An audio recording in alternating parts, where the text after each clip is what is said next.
سلام به همه شما دوستان، به ایلرن اسکول خوش اومدید. شاهین نصیر خالدی هستم و خیلی خوشحالم با سری آموزش‌های آشنایی با نرم افزار بلندر در خدمتتون هستم. یادمون نره همه این ویدیوها به تلاش مجموعه ایلرن اسکول تهیه شده و در اختیارتون قرار گرفته. پس برای حمایت از ما لایک و سابسکرایب یادتون نره.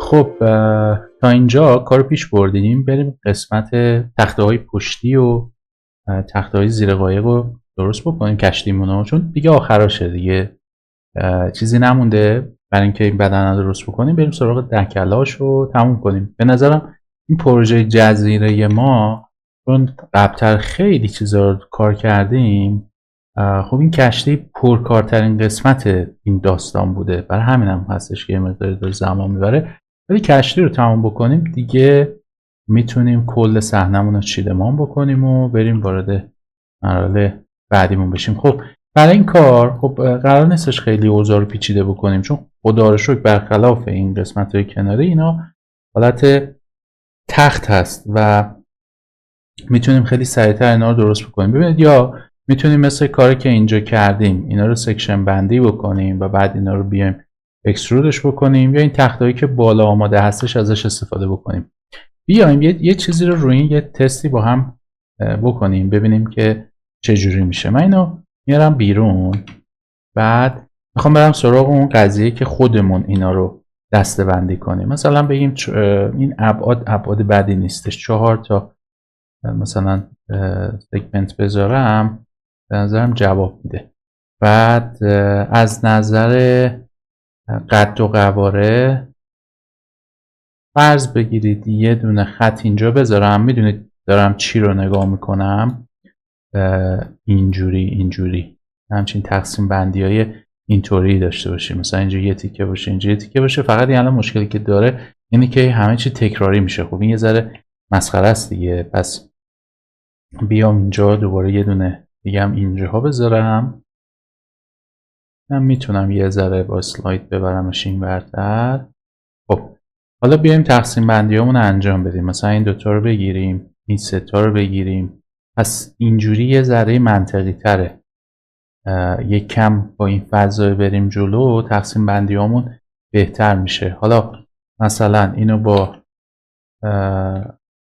پی سپریت میکنم. خب طبیعتا اینم سپریت خواهد. بعد یک کاری میتونید انجام بدید، مثلا اینو بگیرید، بیام سراغ اج اسلاید، یک کم بیارمش این ورتر. بعد حالا اینو انتخاب بکنم، این به عنوان یک قطعه سوا، این یکی هم سوا، این هم سوا. خب پس این تقسیم بندی رو ببینید خیلی بهتره. حالا که دوتا این وری خورده شاید بهتره که یه دونه این وری باشه، ولی نه از مرکز. پس اینو یک کم میکشم این ورتر. حالا دوباره اینا رو بگیریم، پیو بزنیم با سلکشن. شما فقط بلاک ها رو دقت بکنید، یه حالت خوب قابل قبولی در میاد با این فرمون اگه بخوایم بریم. حالا اینم انقدر مهم نیستش که کوچیک باشه.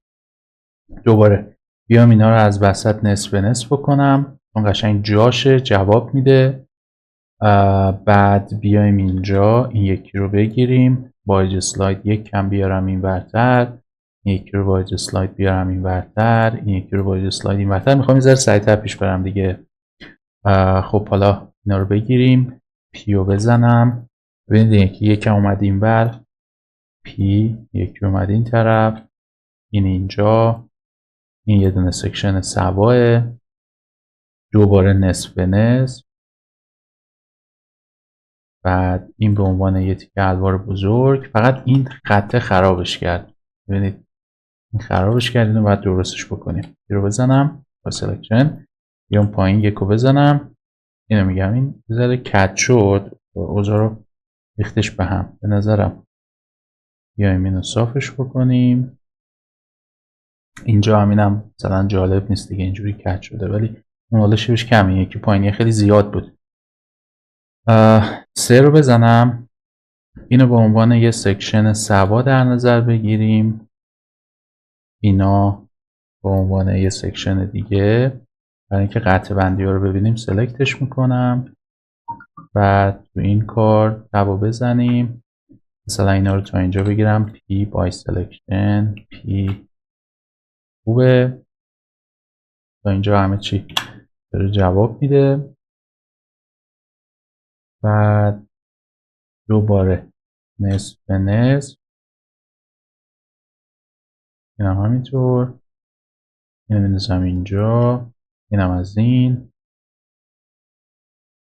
تیکه آخرش رو اینطوری،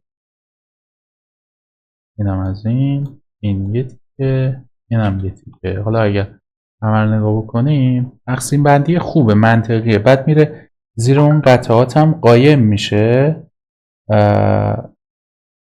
بعد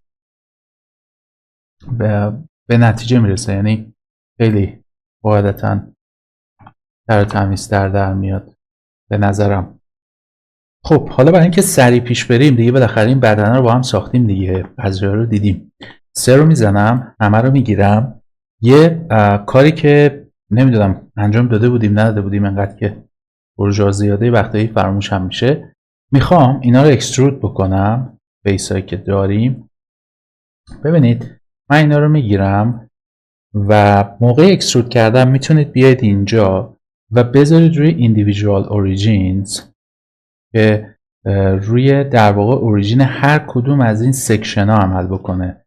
یعنی اگر بیام و اوریجین رو بذارم روی جیومتری، ببینید الان هر کدوم اومده قسمت مرکزیشون. خب حالا 3 رو تابو بزنم، 3 رو بزنم، همه با هم سلکت و بعد کلیک راست، extrude along normals، اینا اومدن بیرون. خب تا اینجا چیز عجیب و غریبی نیست. میام سراغ اسکیل،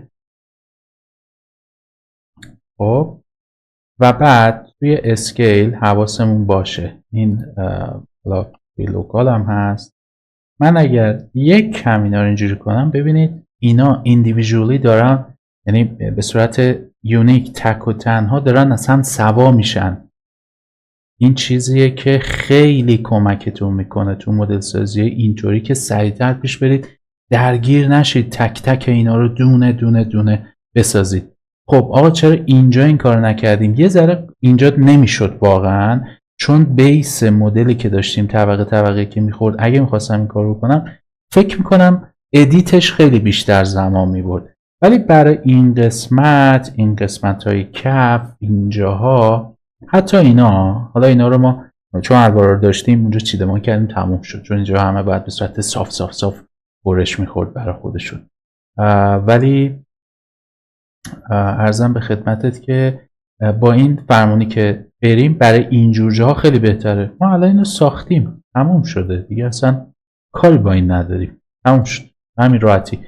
بینشون هم قشنگ این فضاها میفته و همه چی اوکیه. حالا فقط یه مسئله که هست، بذارید اول یه متریال و یووی رو جابجا بکنیم ببینیم چطور بهمون خروجی میده. یووی هم بزنم احتمالاً ارور خواهد داد، چون اصلا میگه آقا اون یه شرایطی داره و این یه شرایط دیگه، پس خیلی نمیتونی یووی رو انتقال بدی.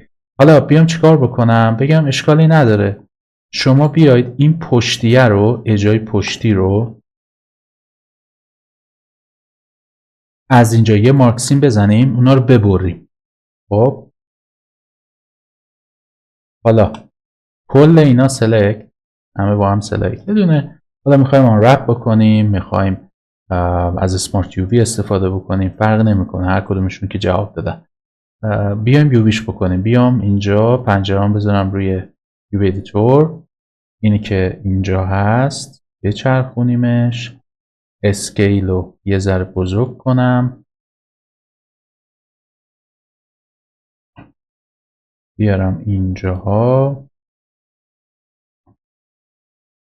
یه ذره مثلا جوری باشه که اون خطا زیاد کارو سنگین نکنه. اولا که آوردم تو کادر و بعد اس رو محور وای اسکیل کنم، یه چیزی تو این ابعاد میتونه خوب باشه. حالا یه چیزی رو تست کنیم. اگر اینا رو بگیرم و به این لینک کنم آیا یوویش رو میخونه؟ ببینید ارور میده، چون این الان تعداد سگمنتاش بیشتر از اینه، اما اینا که با هم برابرن قاعدتا نباید مشکل داشته باشیم. بیاید تست بکنیم. یه کنترل ال میزنم، کپی یووی الان انجامش داد. این به اون اگر بیام کپی باز ارور میده. چرا؟ چون این وسطش هیچ سگمنتی نداره، فیس یه تیکه است، ولی این فیس 2 تیکه است، این یکی فیس تیکه است.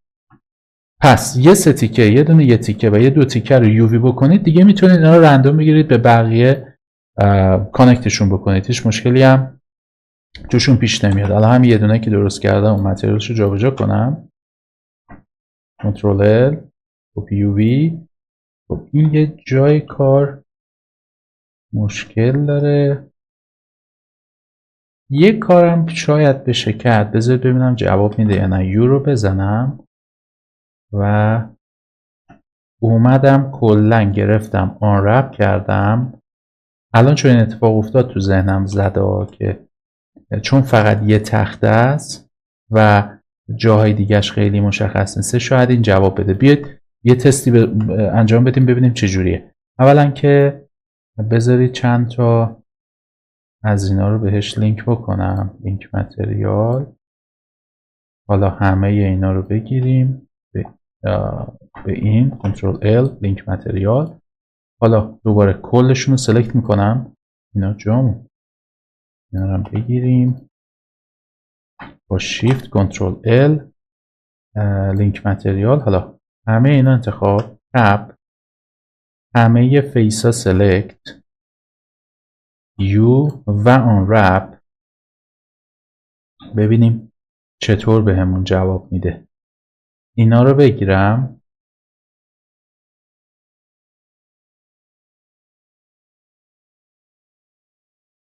اینم دی سلکتش کنیم.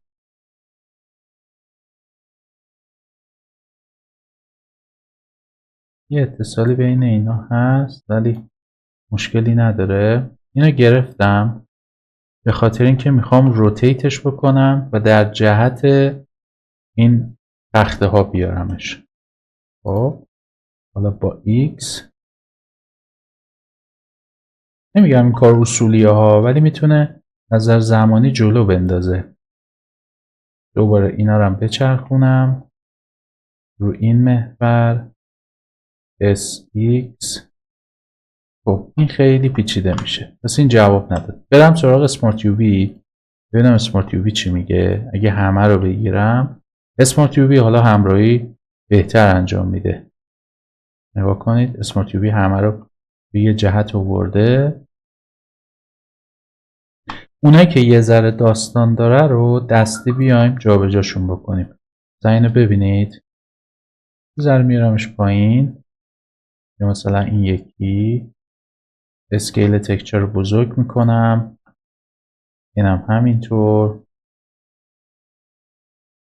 پس اسمارت یووی الان از آن رپ بهتر اینجا جواب داد. باز این یکی خیلی کوچیکه، یه ذره بزرگترش بکنیم.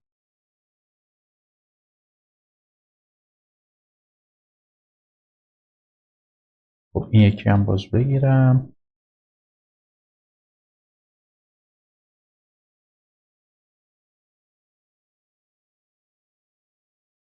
اینم اسکیل. ببینید فقط حواسم هستش که اون تقسیم بندی که براش میذاریم نظر ظاهری خوب در بیاد. اونا که اوکی هن که اصلا رد میکنه میرن، ولی اونا که حالا به نظر یا جای درستی از این تکسچر نیفتادن یا مثلا این خطه میفته توش کارو میریزه به هم، اونا رو دیگه خودم دستی درست میکنم. بعد یادتونم باشه این وقتی اینجا میاد یه سری چیز میذارم جلوش هست که دیدو میگیره ها. ما الان اینجا فقط کل سرفیس رو داریم میبینیم، اما اونجا بذاریم احتمالاً یه سری چیزا اصلا دیگه قایم میشه. فکر میکنم خوبه، بهتره بیش از این خودمون رو درگیر نکنیم. یه چیزی هم باز مجدد در نظر داشته باشید، اگر دو رو بزنم و کل اینا رو انتخاب بکنم، یه کنترل بی، خب بولم شدن.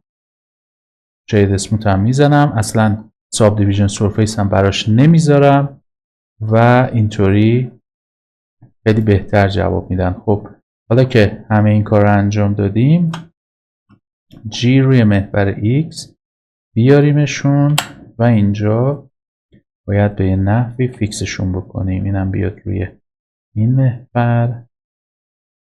از این طرفم فکر کنم یه ذره باید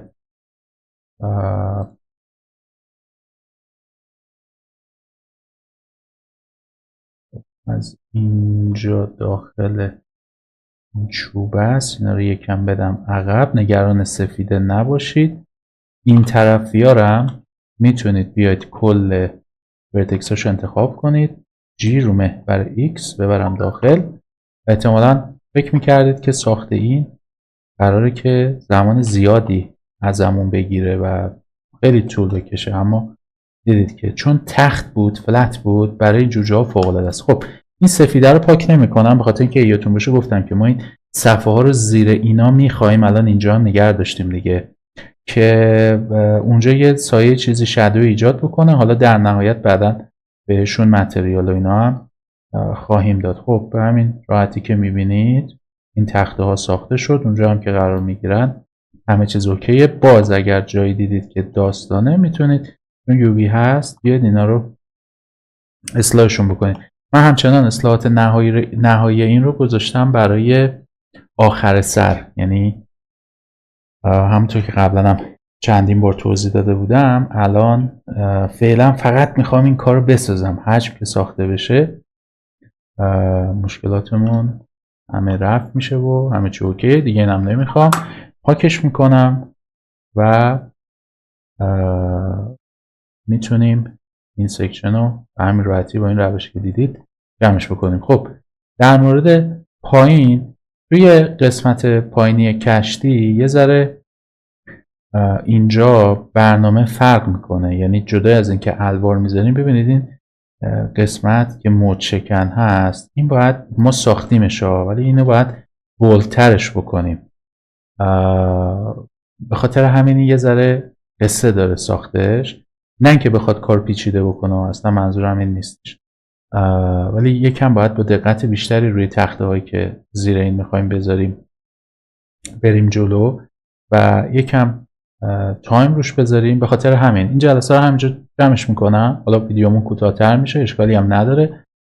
بیشتر دنبال این بودم که بیاید و روش ساده ها رو ببینید و فکر نکنید که هر چیزی رو باید خیلی خیلی زمان زیادی براش بذارید. اینطور نیستش. وقتی با دونستن دستورا میتونید خیلی سریع کار رو جمع بکنید و حالا بعدا بیاید ایرادا رو رفع کنید. حالا مثلا خب همینجوری که داشتیم صحبت میکردیم به نظرم اومدش که این چند تا مثلا ایراد دارن. خب خیلی راحت میگیرید اسکیل میکنید یووی رو، همه چیزم به راحتی حل میشه. پس کفه کشتی رو همه کاراشو بذاریم برای ویدیو بعدیمون. برای این ویدیو بیش از این پستون نمی کنم. تا ویدیو بعدی خدا نگهدار.